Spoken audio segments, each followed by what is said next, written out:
Hello বন্ধুরা, কেমন আছো? আশা করি ভালো আছো। আজকে আমাদের বীরপুর 2 নম্বর পঞ্চায়েতের অন্তর্গত দুর্গাপুর গ্রামে দুয়ারে সরকারের মডেল ক্যাম্প বসেছে। দেখতে পেলেন কত সুন্দর ডেকোরেশন সাজানো হয়েছে।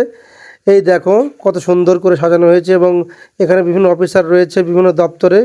প্রায় 27 রকম প্রকল্প এখানে জমানো হচ্ছে। তার সঙ্গে আমিও রয়েছি, লক্ষ্মীর ভাণ্ডার স্বাস্থ্য দপ্তর দেখছি আমি। তার সঙ্গে এখানে উপস্থিত হয়েছে পঞ্চায়েত প্রধান মহাশয়া এবং এছাড়াও রয়েছে আমাদের সেক্রেটারি এবং অন্যান্য মেম্বাররাও রয়েছে।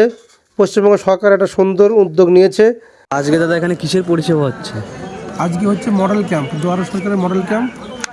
ঠিক আছে, এখানে বিভিন্ন রকম 27 রকম পরিষেবা দেওয়া হচ্ছে মানুষকে। সুন্দর ক্যাম্প, সুন্দর পরিবেশ, খুব ভালো লাগলো আজকে এসে। এখানে বিভিন্ন রকম দপ্তরে কাজ চলছে, দেখা ওটা। হ্যাঁ, তারপরে এখানে লক্ষ্মীর ভাণ্ডার স্বাস্থ্যসাথী কাজ চলছে এখানে। ঠিক আছে, ওইখানে মেম্বাররা সব সহযোগিতা করছে, হেল্প করছে, সুন্দর পরিষেবা দিচ্ছে। ঠিক আছে।